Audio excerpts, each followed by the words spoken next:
Hello, everyone.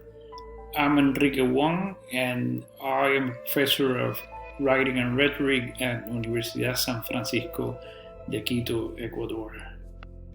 Writing and rhetoric has a compound name. Um, Everyone knows what writing is all about. Writing is a skill that is practically known to all humanity after the Industrial Revolution in the 18th century. However, not everyone knows what the second name is all about: rhetoric. Rhetoric is a term that goes back to the classical antiquity.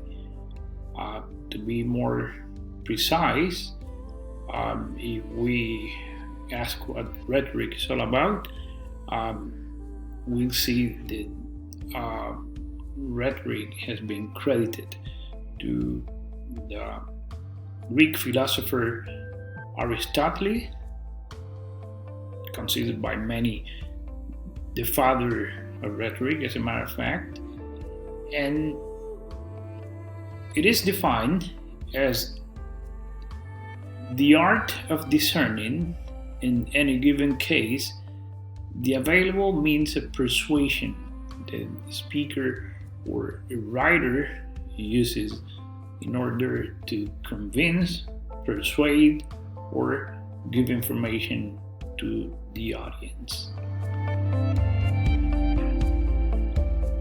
So the term involves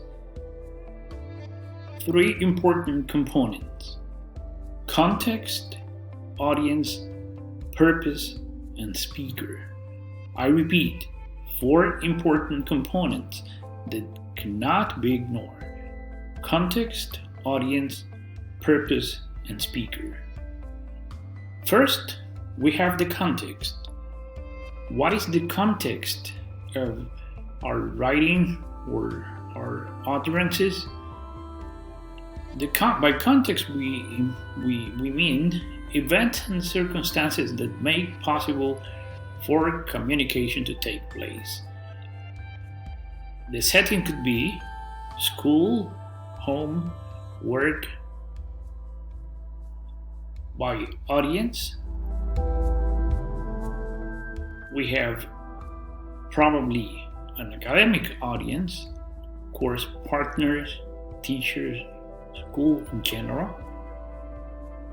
We could also have family, friends, or possibly strangers.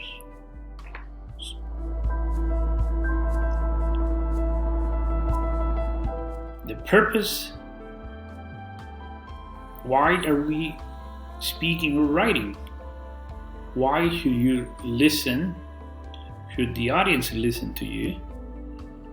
And are you giving proof of credibility? Are you convincing? In any rhetorical situation, we have three important components. We have something that the classics used to call ethos, pathos, and logos.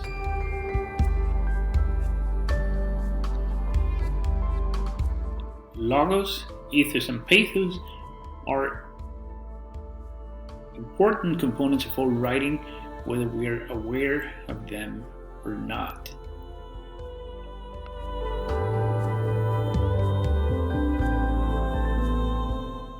By learning to recognize logos, ethos, and pathos in the writing of others and in our own writing, we can create texts that appeal to readers on many different levels. By logos, we understand any appeals that we can make as a writer or as a speaker to the logical thinking of our audience, whether with compelling reasons and evidence, with proper support. In turn, we can also be effective when we write by appealing to emotions. We call it appealing to pathos, appeals to emotions and the sympathetic imagination of our audience. as well as to the belief and values of the audience. It also includes our word choice, our style, and how they affect our audience. We have appeals to emotion in other levels, for example, in the visual level by presenting images, pictures that could actually speak to the audience together with the words that we use. And we can also be effective by appealing to ethos.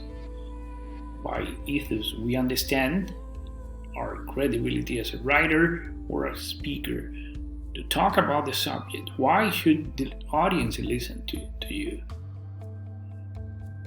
Writing and rhetoric is a class that is based on the premise that writing as an abstraction doesn't exist. That writing is a social act that requires a context, an audience, and a purpose. I believe that geniuses don't exist. I believe